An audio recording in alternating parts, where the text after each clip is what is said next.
Nous allons démarrer le shiur de ce soir, Ezrat Hashem. Donc nous sommes Parashat Pinchas, le jeudi 22 Tammuz, 5782, 21 juillet 2022. Le sujet que nous allons traiter ce soir, c'est une alliance éternelle. Comme vous l'avez bien deviné, j'imagine, c'est l'alliance qu'Akadosh Baruch Hu a fait avec ce grand tzaddik qui s'appelle Pinchas. Quelle était donc l'histoire de Pinchas? Suite à ce que nous voyons dans la paracha de la semaine dernière, la Torah nous raconte, comme d'ailleurs on avait cité au cours de la semaine dernière, que suite au conseil de Bilam Aracha, Balak ben Tsippor, roi de Moab, a donc organisé une foire commerciale pour attirer la communauté juive, les Juifs qui étaient dans le désert. Et nous dit la Torah que suite à cette foire, les bénis d'Israël ont été donc voir les produits que les Moabim vendaient, des tissus, des épices, toutes choses. Et les Chachamim nous disent que, comme on l'avait dit déjà la semaine dernière, que Balak a placé au stand des vieilles dames comme vendeuses. Et puis, lorsque les bénis d'Israël venaient pour chercher de la marchandise, ces vieilles dames leur proposaient ces marchandises et elles leur disaient, vous savez, si vous voulez de la marchandise encore meilleure, rentrez à l'intérieur de la tente. Et c'est ainsi que on a fait rentrer des bénis d'Israël dans ces tentes et que se trouvaient dans ces tentes, cette fois-ci, ce n'étaient pas des vieilles dames, c'était des jeunes dames, des jeunes filles. Et ces jeunes filles avaient chacune autour de son cou une idole, Péor, une statuette. Et ces jeunes dames offraient du vin à ces bénis d'Israël qui venaient, sous l'effet du vin, de l'alcool, de l'ivresse. Évidemment, le Tzara agissait.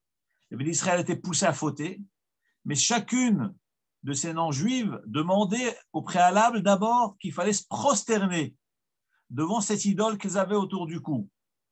Et puis, elles étaient prêtes à tout. Les bénis d'Israël, malheureusement, donc, se sont prosternés. Donc, ils ont fait la Avodah Zara, et après, c'était l'adultère. Et nous dit la Torah que Bilam Aracha connaissait le grand secret, le point faible du peuple juif. Et c'est ce qu'il avait dit à Balak. Il lui a dit, sache, Elohehem shel ele sonezima, le Dieu de ces gens-là, les Juifs, c'est un Dieu qui haït l'adultère, la débauche. Et malheureusement, ça a marché. Son mauvais conseil a marché et ça a causé la mort de 24 000 Juifs à cette époque-là. Ça s'est passé dans la région de Shittim. D'ailleurs, le Midrash nous dit que lorsqu'Akadosh Baruch Hu avait demandé à Moshe Rabbeinu de construire le Mishkan, ça remonte à plusieurs mois déjà en arrière, dans le paracha de Etzavé, Teruma, c'est dans le livre de Shemot, on est déjà dans le livre de Bamidbar, donc ça remonte à bien longtemps. Akadosh Baruch Hu, lorsqu'il avait ordonné à Moshe Rabbeinu de réaliser l'œuvre du Mishkan, il lui avait demandé de faire le Aaron HaKodesh, l'arche sainte. Et il lui avait demandé que cette arche sainte devait être faite en bois de chittim, enveloppé d'or de l'intérieur et de l'extérieur. Et nous dit le Midrash, mais pourquoi Kadosh Baruch Hu a demandé qu'on fabrique cette arche sainte avec du bois de chittim? Pourquoi le bois de chittim? Nous dit le Midrash, parce qu'Akadosh Baruch Hu savait que plus tard, les bénis Israël, les enfants juifs, allaient trébucher avec les filles de Moab dans Shittim, dans la région de Shittim. Et Akadosh Baruch Hu a été makdim refu'a la Makkah. Akadosh Baruch Hu a dévancé la guérison, la médication au malheur, à la plaie. Le malheur, c'est que malheureusement, Am Israël était frappé. Il y a eu 24 000 morts. Ça aurait pu être pire encore. Hakadosh Baruch Hu, au préalable, auparavant, il avait déjà demandé qu'on fabrique une arche sainte avec le bois de Chittim, afin que la mitzvah de Chittim, la mitzvah du Mishkan, la mitzvah de l'arche sainte, allait pardonner et expier la faute des filles de Chittim. Voilà donc la raison pour laquelle il y avait besoin, Kadosh Baruch Hu a ordonné de faire une arche sainte avec le bois de Chittim pour couvrir les malheurs et les tsarot qu'ont causé les filles de Chittim. Ça, c'est concernant le Mishkan. Et la semaine dernière, la Torah nous racontait que l'épidémie a frappé le peuple jusqu'au moment où Pinchas s'est levé. Il a pris une épée et il a tué Zimri ben Salou, qui était le prince Bet Av, le grand prince de la tribu de Shimon.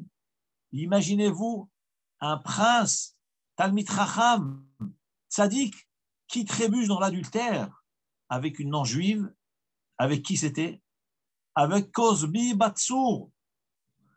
Cosbi, la fille de Tsour.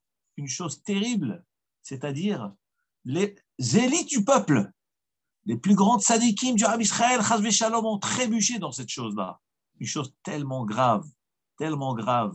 Akadosh Baruch Hu a donc déclenché l'épidémie, et donc 24 000 morts, jusqu'à ce que Pinchas se lève avec son courage, il prend son épée, et donc passe à cet acte, qui est donc de tuer Zimri ben Salou avec Cosbi Batsour.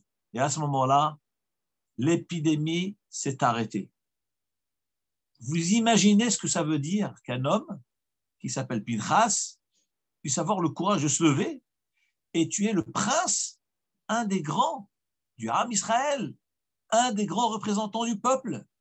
Nessi bet Av la Shimaoni, mais quel courage il faut pour cela. En réalité, il faut être suicidaire.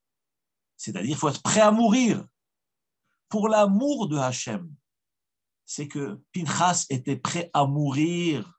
Al Kiddush Hachem. D'ailleurs, le Midrash nous dit qu'après cet acte-là, les Shvatim, la famille de la tribu de Shimon, ont voulu l'assassiner à Pinchas. Ils ont dit quoi? Tu as tué notre prince, tu as tué notre chef, tu as tué le tzaddik de la tribu. Nous allons t'assassiner, nous allons te tuer.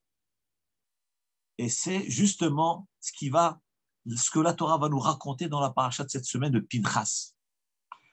Nous dit la paracha, Vaidaber Adonai el Moshe lemor. Hakadosh Baruch Hu dit à Moshe, Pinchas ben El-Hazar, Pinchas le fils de El-Hazar, ben Aaron à Cohen, le fils d'Aaron à Cohen, le grand prêtre, Heshiv et Hamati, Heshiv, il a ramené, il a apaisé et Hamati, ma colère, Me'al ben Israël, la colère que j'avais envers le peuple juif. Parce que moi, Hachem, après une telle attitude mauvaise, une telle avéra tellement grave, moi, Hachem, j'étais en mesure, j'avais l'intention de détruire, d'éliminer Chas v'Shalom, les Son-Hem chez Israël. Mais Pinchas, qui s'est levé, et Shivet Hamati, qui a apaisé ma colère que j'avais contre les béné Israël, Bekano et Kinati, en jalousant ma jalousie. La notion de jalousie, c'est une notion de vengeance. Il a vengé ma vengeance. Moi, Hachem, je devais me venger de ce peuple désobéissant, ce peuple humiliant, ce peuple qui a été mechalel chez Hachem, qui a profané le nom de Hachem. Eh bien, Pinchas s'est levé et a vengé ma vengeance. Et grâce à lui, grâce à cet acte héroïque de Pinchas, je n'ai pas exterminé les enfants d'Israël, Bekin Ati, par ma vengeance et ma jalousie. Donc, toi, Moshe Rabbeinu, tu vas dire à Pinchas, la reine est morte, tu diras, Hineni notenlo, me voici, lui attribuer, et beriti shalom, mon alliance shalom, mon alliance de paix. Et nos chachamim nous disent que veut dire la reine est morte, alors tu diras, c'est-à-dire qu'Akadosh Baruch Hu a prêté serment, Akadosh Baruch Hu a juré de lui donner une récompense extraordinaire qui s'appelle Beriti Shalom, mon alliance de paix. Qu'est-ce que c'est cette alliance de paix? Justement, c'est le cours de ce soir. Et d'ailleurs, à la suite de la Torah, les versets qui suivent, la Torah nous dit Berit vehaitalo ulzaro, cette alliance de paix que je vais lui donner, sera pour lui et pour ses descendants, Aharav, après lui, Berit kehunat olam, une alliance de prêtrie olam éternelle, à jamais.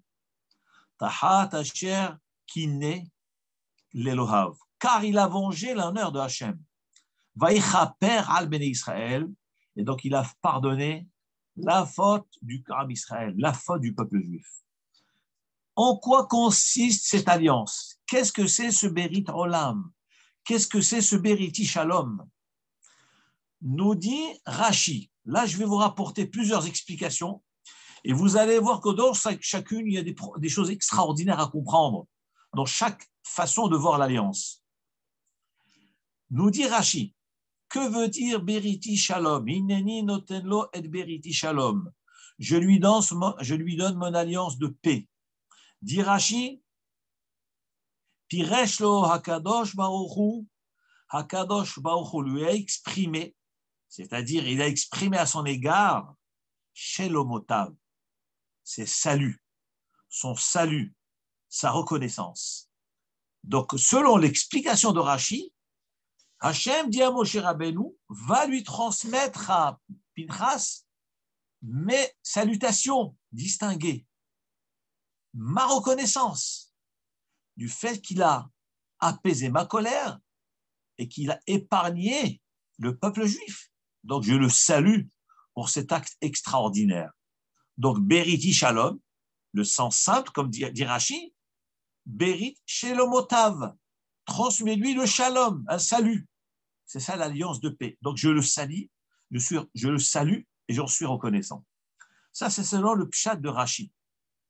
Le Midrash Tanchuma nous dit que suite à cet acte-là de Pinchas, Am Israël, le peuple juif, ont mérité ce qu'on appelle Birkat Kohanim, la bénédiction des prêtres, la bénédiction des Kohanim. Où est-ce que nous voyons cela? Nous dit le Midrash Tanchuma, du fait qu'il soit marqué dans le verset, la reine est morte. Donc tu lui diras, c'est pour cela que tu lui diras, donc il y a marqué le terme est mort. Alors on nous dit le Midrash que dans Birkat Kohanim, il a marqué le mot est mort, à mort. Est mort pour est mort, mesure contre mesure, parole pour parole. C'est-à-dire, nous dit le Midrash Tanchuma, par le fait que lui a vengé mon honneur, est mort l'eau.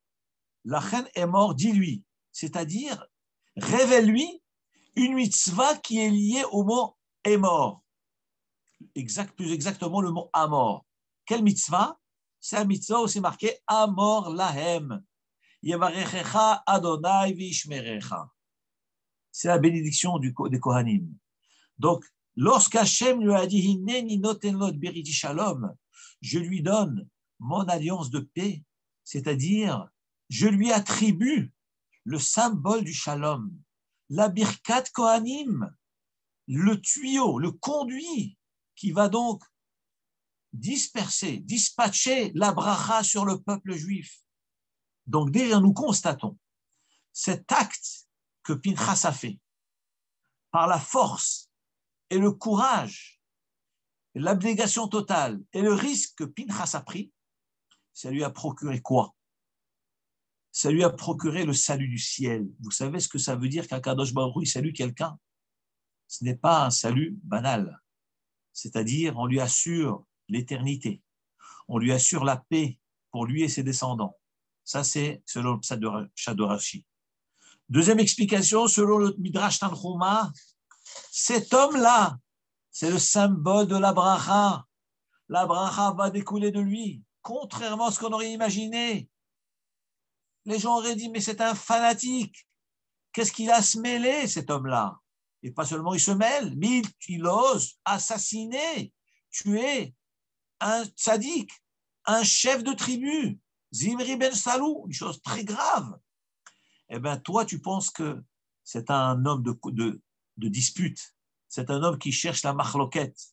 Eh bien, nous dit la Torah, Emorlo, dis-lui, c'est-à-dire Amor Lahem.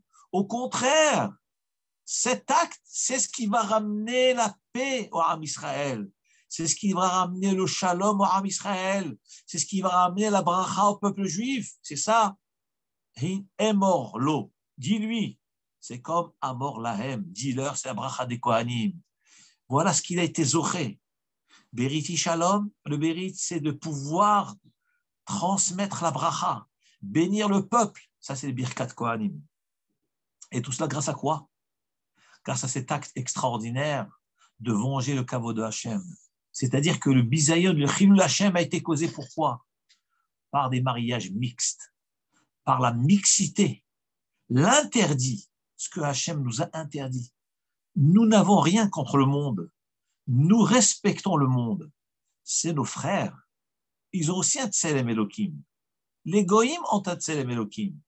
Nous les respectons, mais il faut savoir, on ne se mélange pas avec eux. Chacun est comme il est. Chacun, Hakadosh Baruch Hu lui a donné un rôle à jouer. Am Israël ont reçu la Torah, ont accepté la Torah. Donc, nous sommes contraints de nous soumettre à la divinité, aux ordres de Hachem. Nous n'avons rien contre le monde, ni contre les nations.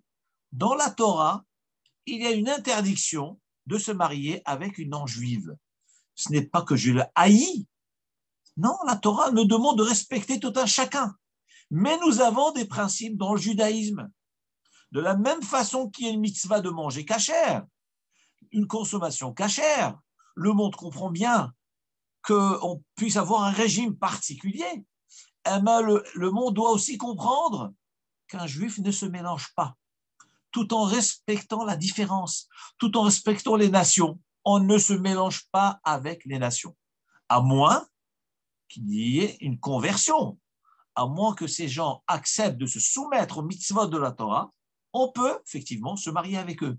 Mais tant qu'un homme n'appartient pas au peuple juif, il est catégoriquement interdit de se marier avec lui, avec tout le respect qu'on a pour un chacun. Et si Chas Shalom, on empiète sur cette mitzvah, qui est donc l'interdiction du mariage mixte, et bien Chas Shalom, ça donne des catastrophes, c'est la fin du peuple juif. Il n'y a plus de traçabilité, il n'y a plus de judaïsme, il n'y a plus de Torah. Parce que ce qui fait notre particularité, c'est justement ce domaine-là, la distinction entre un juif et un non-juif. Encore une fois, avec tout le respect qu'on a pour toutes les nations, nous avons des principes à respecter. Et pour nous, ces principes, c'est des principes vitaux, indispensables et indiscutables. Indiscutables. On ne se mélange avec personne, on ne se marie avec personne qui n'est pas de notre peuple. Nous dit la Torah, eh bien, l'homme qui a osé affronter cela, c'était Pinchas.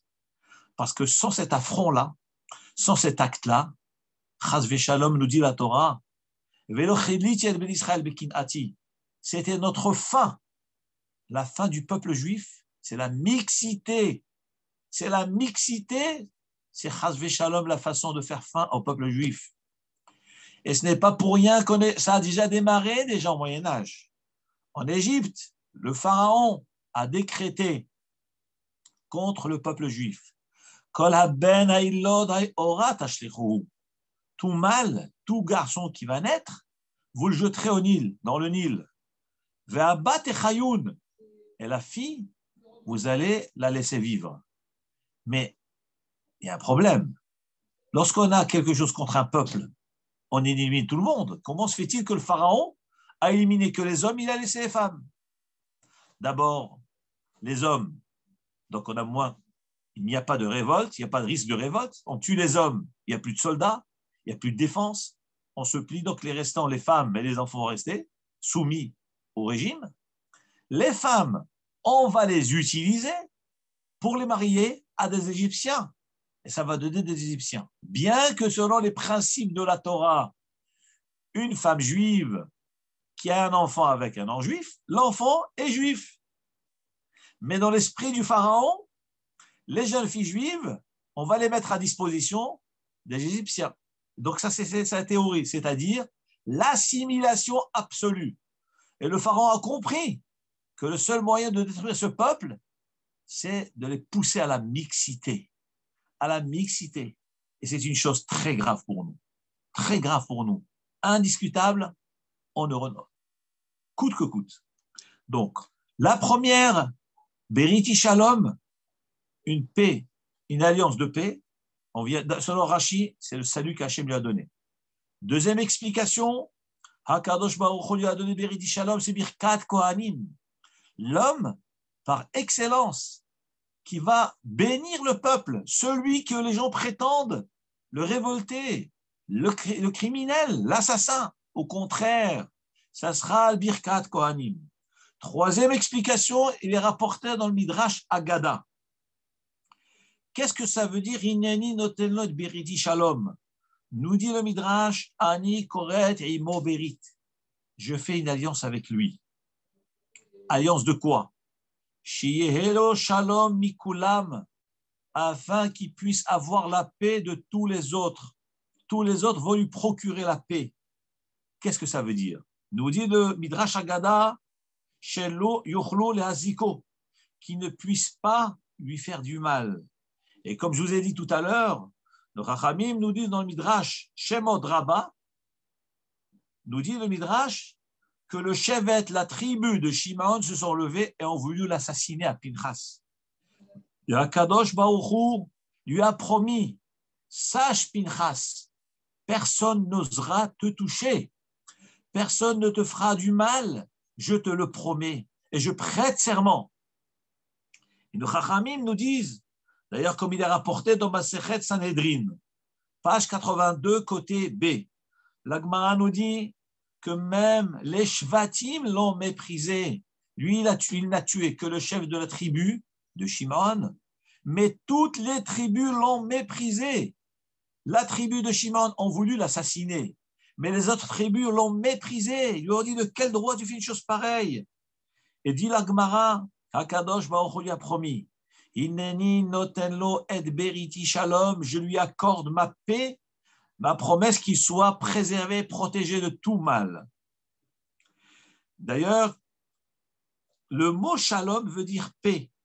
Alors, la Gemara dans Sanhedrin, page 82, côté B, nous dit, de la même manière, Hachem, il dit à Pinchas, de la même manière que toi, Pinchas, tu as instauré la paix entre moi et mes enfants, du fait que je ne les ai pas éliminés, donc tu m'as consolé, tu as réinstauré la paix entre moi et mes enfants, et bien de même, mesure contre mesure, je te donne la paix dans ta vie.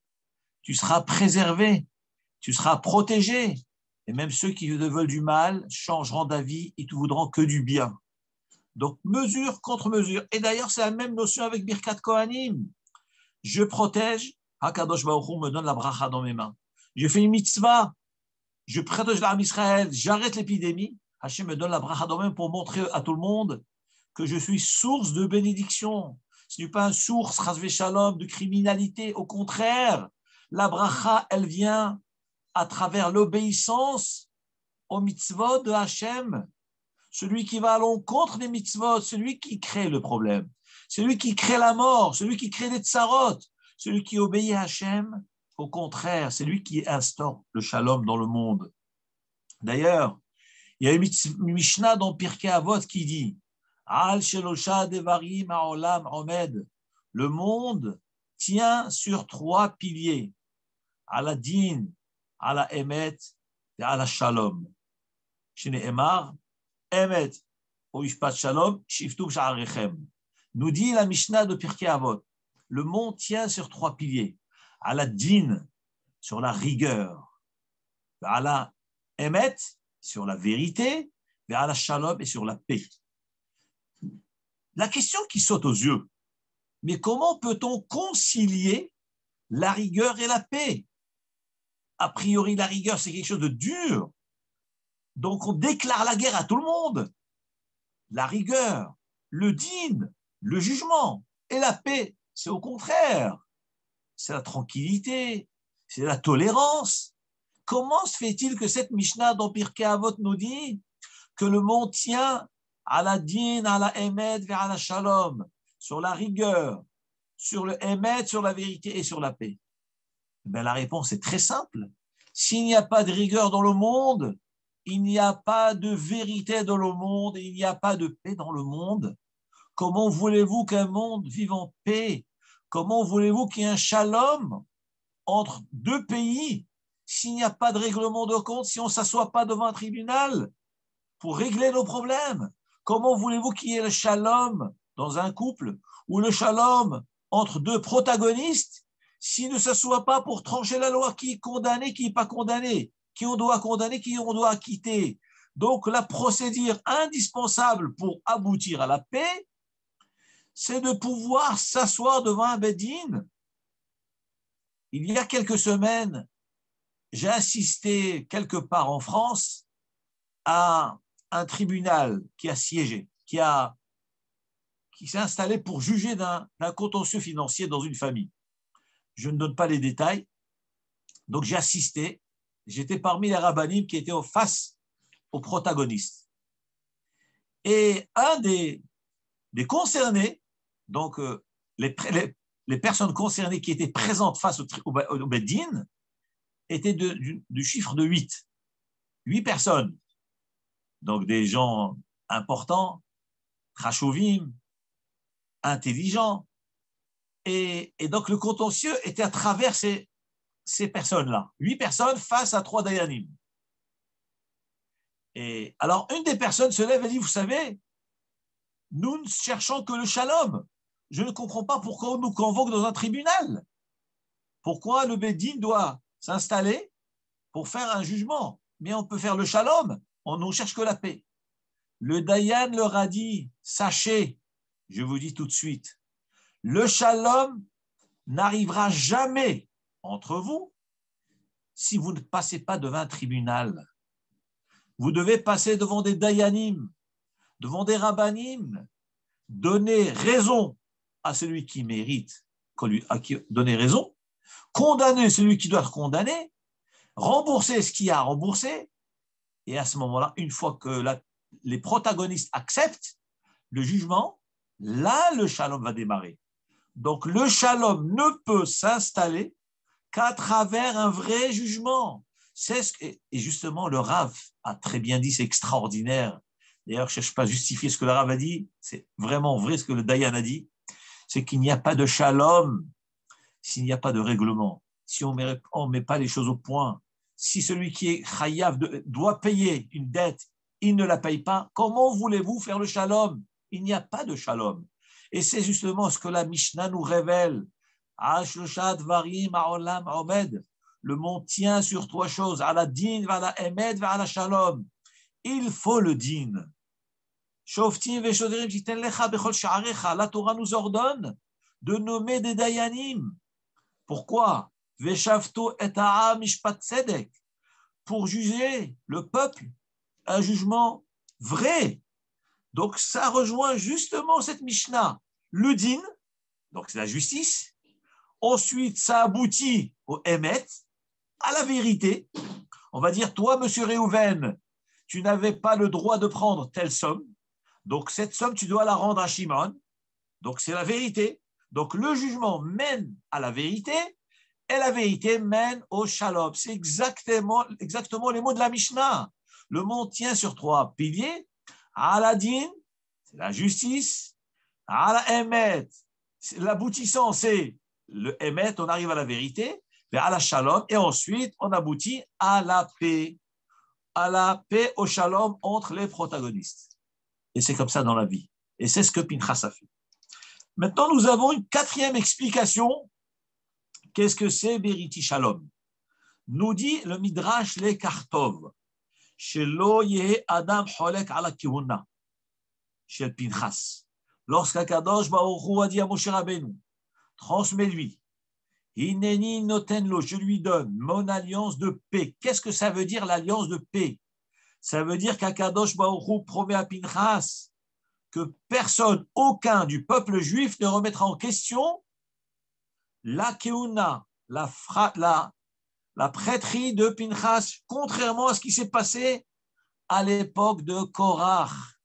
Korach était un Lévi. Il était descendant de Lévi qui était le troisième enfant de Yaakov. Eux, c'était la branche de Lévi. Moshe, Aaron à Cohen. Aaron était Cohen Gadol. Il avait 4 enfants, Nadav, Avihu, qui sont décédés, et Elazar et Tamar. Ça, c'était les Kohanim, la branche des Kohanim. Et voilà que M. Korach se lève et déclare la guerre à Moshe Rabbeinu. Et il déclare aussi la guerre à Hachem. Et il dit, mais pourquoi vous êtes les seuls Kohanim? Nous voulons aussi être des Kohanim. Nous sommes aussi des Kohanim. Donc, il veut se procurer cette qualité de Kohen, la prêtrise, devenir un prêtre, un Kohen, alors que ça n'a pas été ordonné. Akadosh Baruch Hu a donné la Keuna à Aaron et à ses enfants. Donc, Korach a fait la machloket. Korach s'est disputé contre Moshe Rabbeinu. Et malheureusement, encore des dégâts, encore des morts. 250 morts, et c'était tous des chefs de Sanhédrin, plus M. Korach, plus il y avait encore d'autres personnes qui sont mortes, en tout cas beaucoup sont morts suite à cette marloquette qu'il y a eu de Korach. Viens ici, la Torah nous dit, oui, ceux qui sont morts aussi avec eux, c'est Datan va Aviram. Datan va Aviram, plus Korach, plus les 250 Raché Sanhédraot. Ici, la Torah nous dit dans le Midrash le Kartov, Hakadosh Baruch Hu lui dit, Neni notenot beriti shalom, je lui donne ma alliance de paix, c'est-à-dire, je te promets, aucun ne discutera contre ta kehuna à toi et à ta descendance jusqu'à la fin des temps. C'est-à-dire que normalement, la kehuna, le nom Kohen, devait s'arrêter au niveau de Aaron et ses enfants. Pourquoi que eux? Parce qu'eux ont été oints par Moshe Rabbeinu. Moshe Rabbeinu les a oints avec le Shemen HaMishra et l'onction de ces prêtres a fait que Aaron et ses enfants étaient des Kohanim. Maintenant, le petit-fils qui est Pinchas, lui n'a pas été oint par Moshe Rabbeinu. Pinchas n'a pas été oint. Donc, normalement, la Keuna ne devait pas passer chez Pinchas. Mais suite à cet acte-là que Pinchas a fait, eh bien, Kadosh Baruch Hu lui dit Berit Shalom, Va'aita lo zaro berit kehunat olam. La promesse, c'est qu'il deviendra dorénavant, lui et tous ses descendants, des Kohanim. Et Beriti Shalom, je lui donne la paix dans le sens où personne ne s'opposera à sa kehuna. Ils seront tous d'accord que oui, c'est le Kohen. Et d'ailleurs, jusqu'à nos jours, le Kohanim que nous avons de nos jours, c'est des descendants de la lignée de Pinchas à Kohen, Pinchas ben Elazar. Suite à quoi? Suite à cet acte-là qu'il a eu. C'est-à-dire que c'est un acte qui devient éternel. Regardez la force du vengeur de Hachem, de celui qui venge la Torah, qui venge les mitzvot, qui sauve l'honneur de la Shrina. Eh bien, il restera pour l'éternité. Lui et sa descendance. Tous les Kohanim, jusqu'à nos jours, jusqu'à Mashiach, la Keuna continuera grâce à qui? Grâce à cet acte de Pinchas. Alors que Pinchas n'était pas censé être un Kohen, puisqu'il n'a pas été oint par Moshe Rabbeinu. Ainsi nous dit le Midrash. Là, nous avons donné 4 explications de ce que c'est Beriti Shalom, mon alliance de paix. Nous allons passer maintenant à un sujet encore extraordinaire. On va mettre le scaphandrier, on va plonger dans les profondeurs du Zohar HaKadosh. Que nous dit le Zohar HaKadosh? Hineni noten lo et beriti shalom. Le Zohar HaKadosh nous dit dans la parashat Pinchas. Ceux qui veulent voir, c'est la page 114 côté A. Daf Resh 214. Resh Yudalet Amoud Aleph dans le Zohar Kadosh Parashat Pinchas. Ceux qui veulent regarder, regardez aussi dans Chok l'Israël, dans le Zohar de Parashat Pinchas du mardi. Que dit le Zohar à Kadosh, Rabotai? Nous disons à Kadosh, Hineni notenlo et beriti shalom. Me voici lui attribuer beriti shalom, mon alliance de paix. Qu'est-ce que c'est cette alliance de paix? Qu'est-ce que c'est? Nous dit le Zohar Kadosh, Delo istallak me'alma, Pinchas ne quittera ce monde, ad di ittakenu kameh levushin haranin. Je vous traduis ce que cela signifie en araméen. Pinchas ne quittera le monde jusqu'à ce que Hakadosh Baruch Hu lui attribuera kameh devant lui levushin haranin, d'autres habits. Qu'est-ce que c'est ces habits? De quoi s'agit-il? Je continue les mots du Zohar. Levushin haranin deruha itane bahu le'alma de'ati. Des habits autres, a priori des habits autres que ce qu'il a maintenant, desquels va jouir et profiter l'âme, son âme, dans le monde à venir. Qu'est-ce que cela veut dire? Qu'est-ce que nous dit le Zohar à Kadosh? Encore une phrase du Zohar, et après je vais vous révéler ce qu'il veut dire. Besha'ata hada, en un seul instant, it pashat mi-ilen, il se déshabille des uns, vi-itlabash vi-ilen, il se vêtit des autres. Point final, voilà ce que nous dit le Zohar à Kadosh dans Parashat Pinchas Daf Resh Yud Dalet, page 214, côté A. Que nous révèle le Zohar? Chers amis, le Zohar à Kadosh nous révèle quelque chose d'extraordinaire, qui est indispensable pour tout juif. Indispensable pour tout juif. On ne peut pas concevoir un juif sans cet enseignement du Zohar. Que nous dit le Zohar? Le Zohar à Kadosh nous dit qu'un homme, pendant sa vie, 120 ans, cette mission qu'on lui a donnée, attribuée, cette vie courte de 120 ans, ça passe hélas trop vite. Cet homme doit se confectionner un habit qu'il va mettre lorsqu'il va quitter ce monde. Au moment où l'âme quitte le corps, cet homme est dénudé, il est tout nu, il est déshabillé. Ça choque ce que je vais vous dire maintenant, mais c'est une réalité. On est véritablement nu. Un défunt, on le déshabille, pas comme chez les nations. On lui met le costard, le costume, et on l'enterre comme ça. Chez nous, ce n'est pas comme ça du tout. Il est totalement déshabillé. Et après, qu'est-ce qu'on fait? On l'enveloppe avec un linceul. Le linceul, il est recouvert de ce tissu blanc. Qu'est-ce que cela signifie? Nous dit le Zohar à Kadosh. Le juif, sur cette terre, il se fait confectionner un habit. Comment il le fait, cet habit? À travers les mitzvot. Chaque mitzvah qu'il va faire, il fabrique son habit. Une mitzvah, 2 mitzvot, 3, 4. Il a fait la tfila, il a mangé kasher, il a mis une mezouza sur sa porte, il a gardé le Shabbat, il n'a pas parlé des paroles profanes le Shabbat. Il a été à la choule, il a répondu Amen, il a donné de la tzedaka, il a fait attention à ses yeux, de ne pas regarder des choses pas bien dans la rue, des gens mal habillés ou des gens qui oublient de s'habiller, qui sortent en pyjama dans la rue. Faire attention, pas abîmer sa neshama. Chaque effort est comptabilisé. Chaque effort est un habit, nous dit le Zohar à Kadosh. Faire une avera, tu as déchiré l'habit. Tu es nu, sache-le, tu es nu. Nous dit le Zohar à Kadosh. Hakadosh Baruch Hu a dit à Pinchas, toi Pinchas, cet acte que tu as fait, Hineni notenlo et beriti shalom, je lui donne mon alliance de paix. Qu'est-ce que c'est beriti shalom? Nous dit le Zohar à Kadosh. On va lui donner d'autres habits. Mais quels sont les premiers habits? Le premier habit de l'homme, c'est le corps de l'homme. C'est les habits physiques sur cette terre. Eh bien, lorsqu'un homme il s'en va, il devient poussière dans la terre. Tout se détériore, tout se décompose. Il n'a plus d'habits, il n'a plus rien. Cet homme-là, lorsqu'il monte là-haut, il faut qu'il soit habillé. Il doit être habillé. Il nous dit le Rav Hida alav shalom dans son sidour. Regardez le sidour de Tfilat Raphaël, la page 25. Le Rav Hida, regardez ce qu'il rapporte. C'est impressionnant.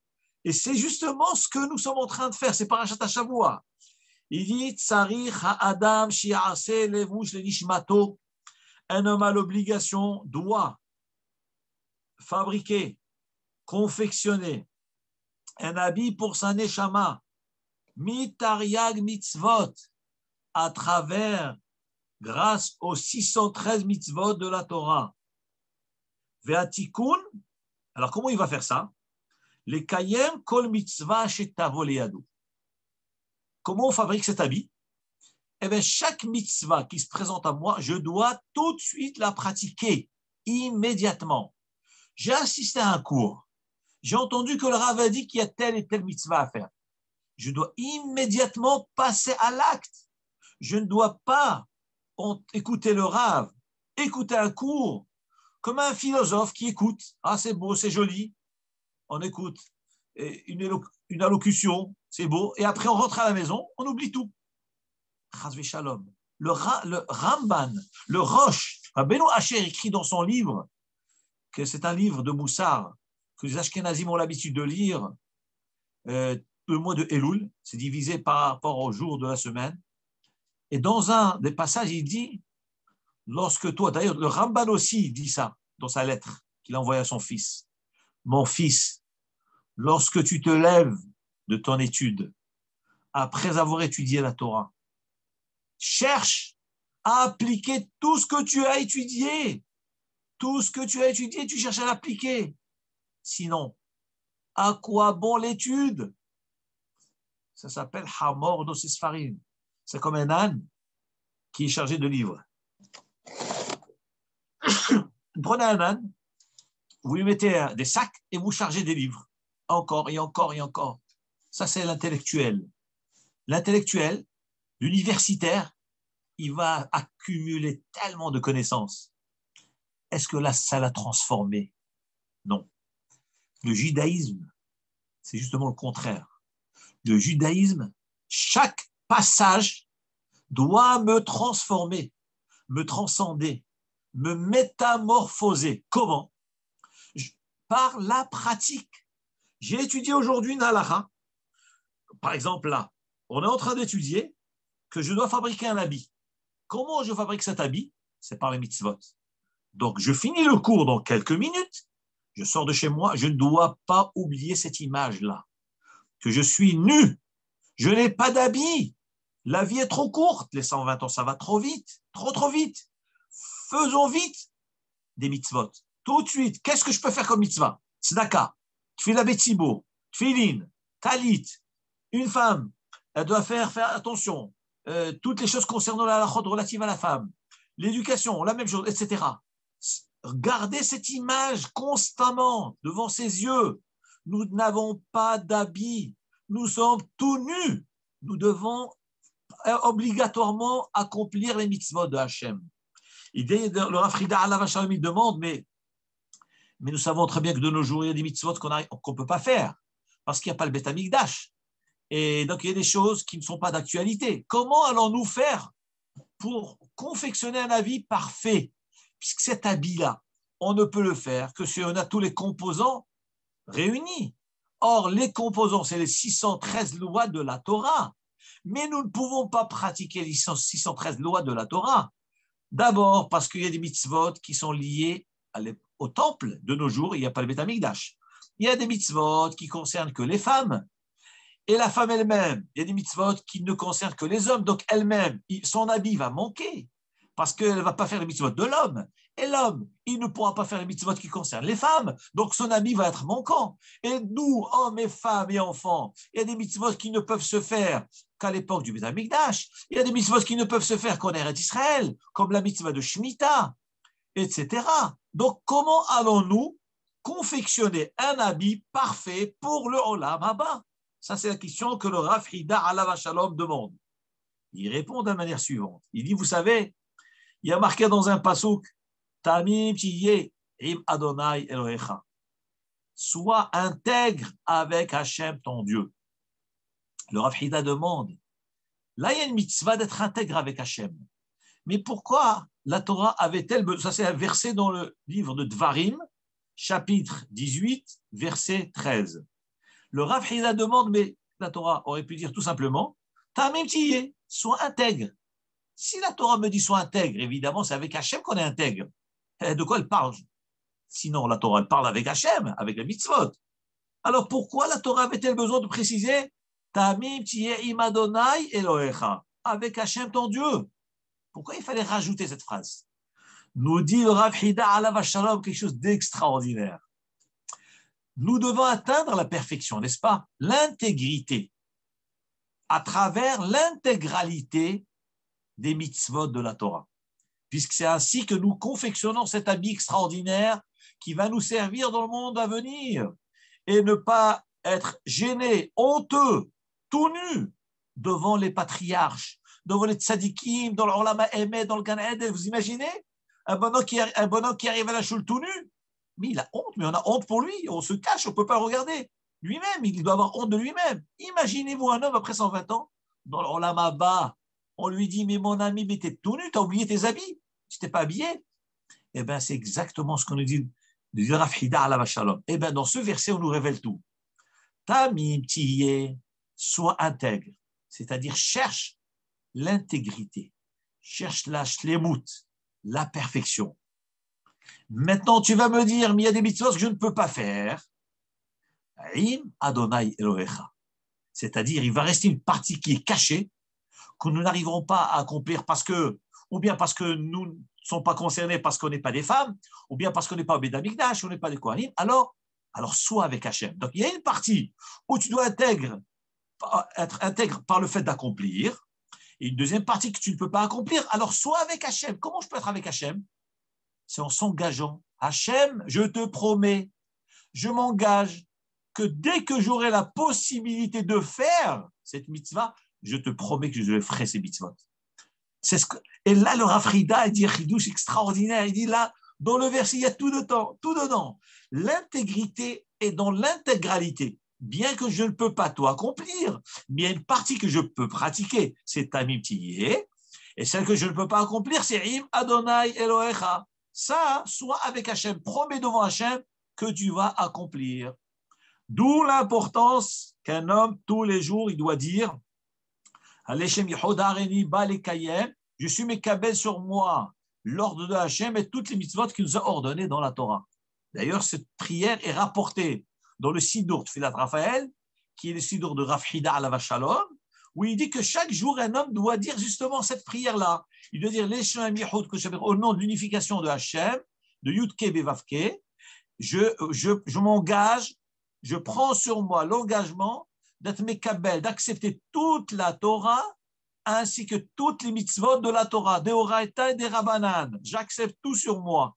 Et le fait de s'engager, alors Hakadosh Baruch Hu considère que là, véritablement, tu as confectionné la partie que tu ne pouvais pas accomplir techniquement. Parce qu'il y a une partie que je ne veux pas accomplir. Par défaut, parce qu'il n'y a pas de Beth Amikdash, etc. Mais le fait de déclarer cette chose-là, ça marche. Alors le Rav Hida pose une question. Il rapporte, et avec ça je finis, cette question a été posée par le Maharal. Le Maharal dit, Maharal de Prague pose une question. Il demande, mais pourquoi y a-t-il besoin d'exprimer la chose? Tu n'as qu'à que penser dans ton esprit. Dans ton esprit, tu n'as qu'à penser, voilà, moi, ce que je vais accomplir, je vais véritablement accomplir. Donc, j'ai confectionné une partie de cet habit pour l'Olam Haba. Et celle que je ne peux pas accomplir, alors je pense dans ma tête, voilà, mentalement, je pense que je vais les accomplir. Pourquoi l'exprimer? Il dit, le Rav Hida rapporte au nom du Maharal de Prague. Il dit, regardez Hachem lui-même. Il aurait pu créer le monde avec une pensée. il pense créer, il crée. Le monde fut. Mais la Torah ne nous dit pas ça. Vayomer Elohim, Dieu dit, et il fut. Pourquoi Hachem avait besoin de parler? Hachem n'a pas besoin de parler. Hachem y pense une fraction de seconde à un projet infini, eh bien, il crée l'infini sans l'exprimer. Nous dit le Maharal de Prague dans le Sha'ar HaShabbat Perek Zayin. Comme ça rapporte Rafida, il dit que même Akadosh Baruch Hu, lui-même, Kaviachol, a voulu nous enseigner que la pensée toute seule peut être stérile, ça n'engage en rien, ça n'a pas d'impact, bien que la marchava, quand même, c'est quelque chose, la pensée, c'est quelque chose. On ne peut pas dire que c'est rien. Mais au niveau de la réalisation, au niveau de la création, il y a besoin de passer par l'expression, par les mots, par la parole. C'est ce qui va concrétiser la pensée de l'homme. Et Kaviachol, même Akadosh Baruch Hu, a eu besoin, Kaviachol, entre guillemets, bien que lui, il n'est soumis à rien, à aucune règle, mais c'est un enseignant pour nous. Akadosh Baruch Hu a eu besoin de passer par la parole, puisqu'il est marqué Vayomer Elohim, Vayomer, Vayomer. 10 fois Hachem a dit Vayomer, 10 fois.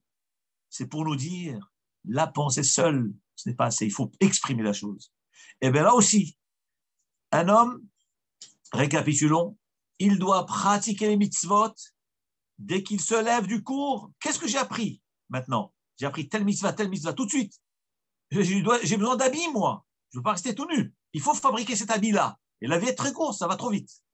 Ah, ce que je ne peux pas pratiquer, Hakadosh Baruch Hu, je m'engage devant toi d'accepter. J'accepte sur moi l'engagement que dès que j'aurai la possibilité de faire, je ferai. Et ensuite, il se met au travail. Là, le cours arrive à sa fin. Baruch Hashem, que Hashem nous donne beaucoup d'aide à réussir à confectionner cet habit extraordinaire. C'est ça, Beriti Shalom. C'est ça l'habit qu'Hachem a promis à Pinchas. Hachem lui dit à Pinchas, je t'offre cet habit, tu l'as. Et Pinchas, avec un seul acte, il a eu ça. Un seul acte. Un acte de courage, de Kdusha. Voilà la leçon que nous apprenons. Il faut se battre pour la Kdusha. Cette histoire des filles de Moab, ça a détruit Am Israël. Ça a fait des milliers de morts, 24 000 morts. Et c'est là où se trouve notre réussite. C'est là où se trouve notre Olam Haba.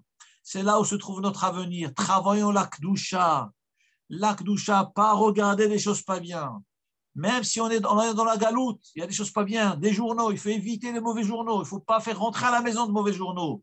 Les journaux sales, on ne les fait pas rentrer. On abîme sa neshama. On abîme la neshama de ses enfants. Et on se devient tout nu. On est tout nu devant Hachem. Parce que le Zohar HaKadosh dit que chaque fois qu'on fait une avera, on déchire un morceau de cet habit qu'on a fait.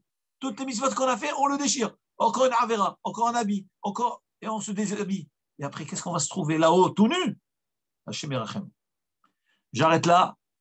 Donc, on a quelques minutes, une dizaine de minutes, Linader, si vous avez des questions à poser. Je vous écoute. On a bien compris l'aspect du personnage de Pinchas. Et souvent, dans les parachiotes, on découvre que les prénoms ne sont pas ils sont pas au hasard. Abraham s'appelle Abraham, Sarah, Pinchas. Est-ce qu'il a une signification, son prénom? Oui, effectivement, le Midrash nous dit pourquoi Pinchas s'appelle Pinchas. Pourquoi il a ce nom? Vous allez me dire, c'est son père, El-Hazar, qui lui a donné ce nom-là. Non, pas du tout. C'est vrai que El-Hazar lui a donné ce nom. Le Rav Hida alav Shalom écrit justement dans son Sidour, Tfilat Raphaël, c'est rapporté au Sidour Achida, il dit que tous les noms donnés par les parents, une fois qu'ils ont été donnés, c'est que ça a été donné Beruach HaKodesh, par prophétie. Et la destinée de l'enfant est dans son nom, elle est dans le nom Mamash. Et nous dit le Midrash, pourquoi il s'appelle Pinchas? Parce que Pinchas, c'est Pana Vechas. Pana veut dire qu'il s'est détourné, il s'est tourné. Vechas, il a eu pitié du kavod de Hachem. C'est extraordinaire. Regardez le nom de Pinchas. En lui, ce nom incarne l'attitude de Pinchas, la réaction de Pinchas, le caractère, le tempérament de Pinchas. Parce que Pinchas, c'est Pana Vechas al Kvod Kono. Pana, il s'est tourné, c'est-à-dire, il n'a pas tenu compte de ce que les gens allaient dire de lui. Il n'a pas tenu compte de sa vie parce qu'il risquait sa vie. Pourquoi? Chas. Il a eu pitié de Hachem. Il a eu pitié du kavod de Hachem. Et nous dit le Zohar Kadosh que cette paracha d'aujourd'hui de Pinchas ben Elazar, là c'est marqué Pinchas avec Yud. Étonnant. Normalement, Pinchas, ça s'écrit sans Yud. Et là, cette paracha est marquée Pinchas ben Elazar, c'est un Pinchas avec Yud. Et d'ailleurs, pour les Baal Koré, les bons Sfaradim, les bons Marocains ou Tunisiens qui sont pointilleux dans la lecture, ils ne doivent pas dire Pinchas ben Elazar, ils doivent dire Pinechas ben Elazar. On ne dit pas Pinchas. Parce que ici, vous avez un Yud en plus. Après le pays, un Yud. Et donc, le Sheva qui vient après, c'est un Sheva qui est prononçable. Ce n'est pas un Sheva muet. Donc, on ne dit pas Pinchas, on dit Pinechas, parce qu'il y a un Yud. Eh bien, c'est la Kushia du Zohar HaKadosh. Zohar HaKadosh demande, mais pourquoi il y a un Yud dans le mot Pinchas? Répond le Zohar HaKadosh, justement, tout homme qui a été fidèle à Hachem, tout homme qui a cherché la sainteté, préserver ses yeux, préserver son corps, préserver sa neshama, ne pas souiller la neshama dans l'adultère ou dans la mixité ou les femmes interdites, eh bien cet homme-là, Hakadosh Baruch Hu lui donne une lettre supplémentaire dans son nom. Exemple, Yosef Hatzadik, il est marqué dans le livre de Tehilim, David Amelech écrit Bi-Yosef Samo, Betzeto al Eretz Mitzrayim. Qu'est-ce que ça veut dire Bi-Yosef Samo? Yosef, c'est Yosef. Mais pourquoi David Amelech, il l'appelle Yehosef? Nous dit le Zohar HaKadosh que Yosef, il s'appelle Yosef.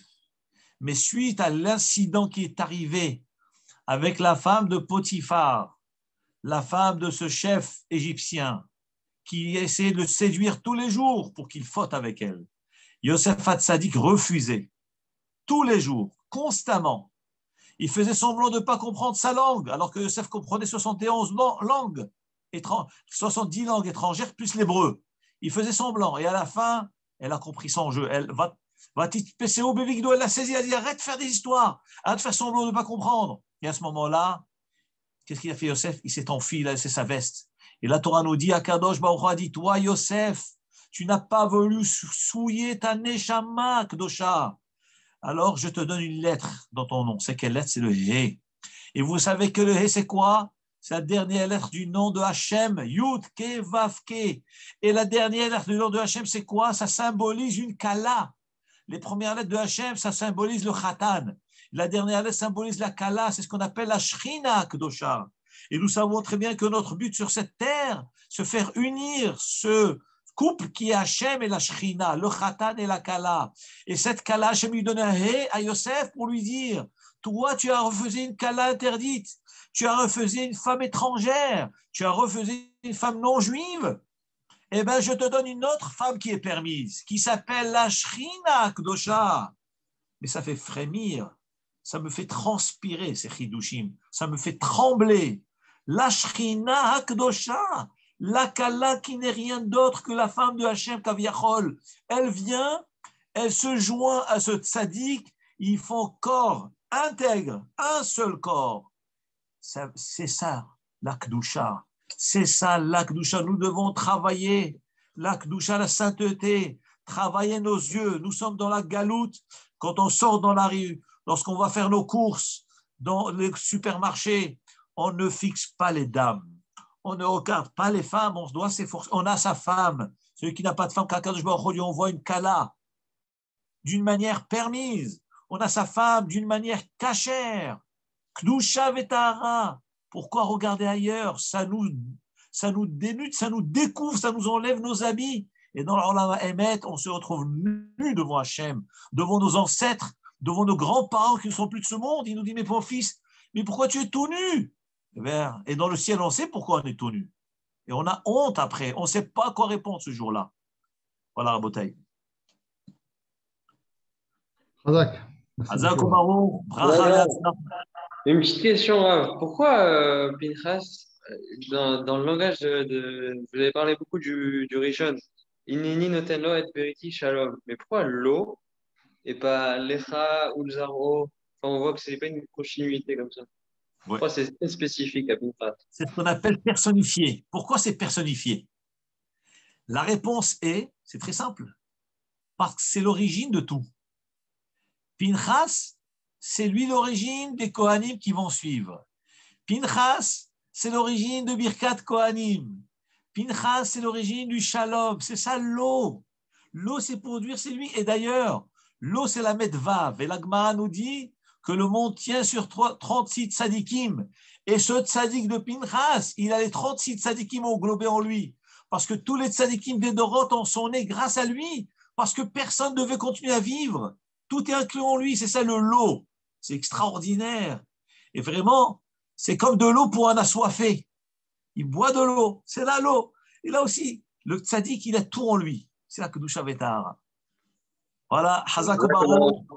Merci beaucoup. Passer un bon Shabbat. Que nous aide à avoir de beaux habits et pas avoir honte dans l'Olam Ha'emet. Qu'on soit heureux et bien accueillis dans l'Olam Haba après son 20 ans de Hashem.